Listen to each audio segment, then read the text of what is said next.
Hi everyone, it's Alyssa, and I just want to go over the Blu-ray releases for September 12th, 2017, and then do a little movie news rant about Rotten Tomatoes and how the studios are pretty much blaming Rotten Tomatoes and their aggregate score for why the box office is doing so horribly. So the first movie that comes out is The Mummy, starring Tom Cruise and Sofia Boutella.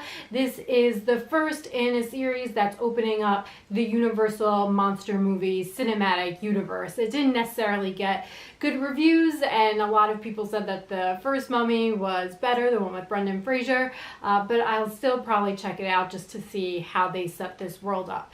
The second movie is Captain Underpants, which is an animated movie, and it has the voices of Kevin Hart and Ed Helms.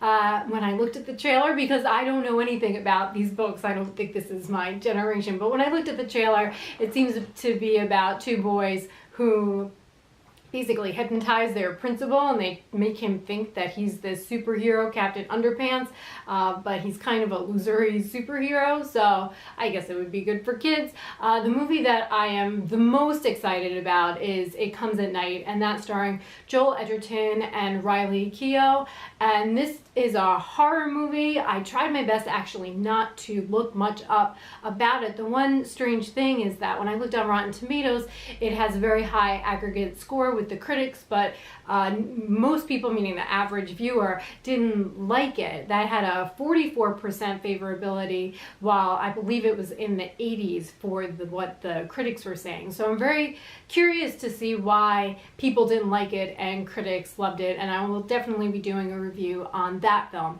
And then the last one that comes out that I thought looked pretty interesting was Beatrice at Dinner, and that's starring Salma Hayek and John Lithgow. This is more of an independent movie.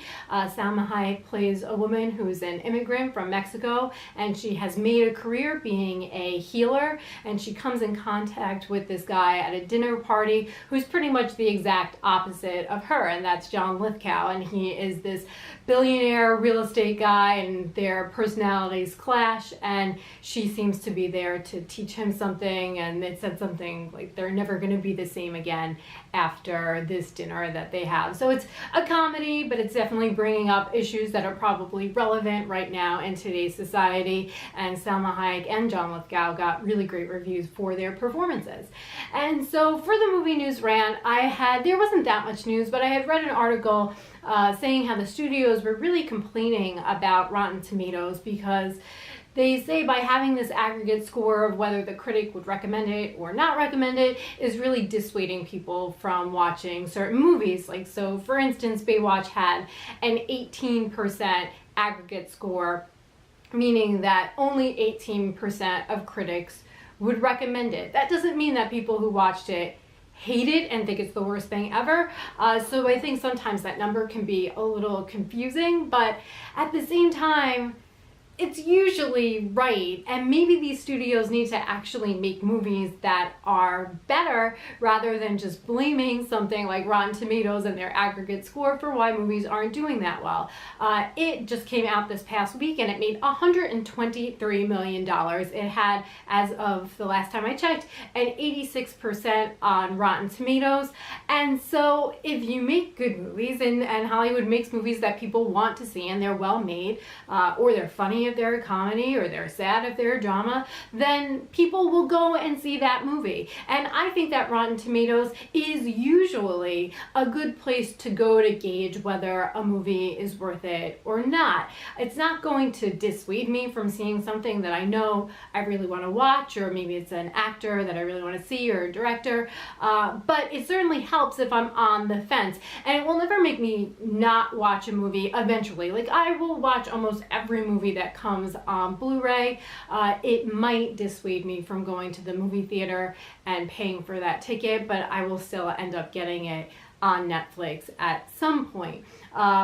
So I don't know why they're so upset. I just feel like they need to make better movies, and then maybe people will start watching those movies. It'll be interesting to see now that it's the fall, and usually it's typically when the better movies start coming out anyway, and to see if that has any kind of increase on the box office revenue, because right now I know that Hollywood is really hurting, but instead of blaming people, maybe they need to actually make better movies. So that's it. It was a pretty slow week, I thought, in movies. That was the only thing I thought was kind of interesting, and the fact that it did so well. It broke like 5 different records, I think.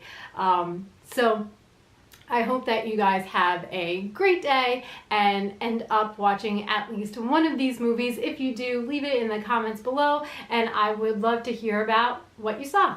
Thank you so much. Bye.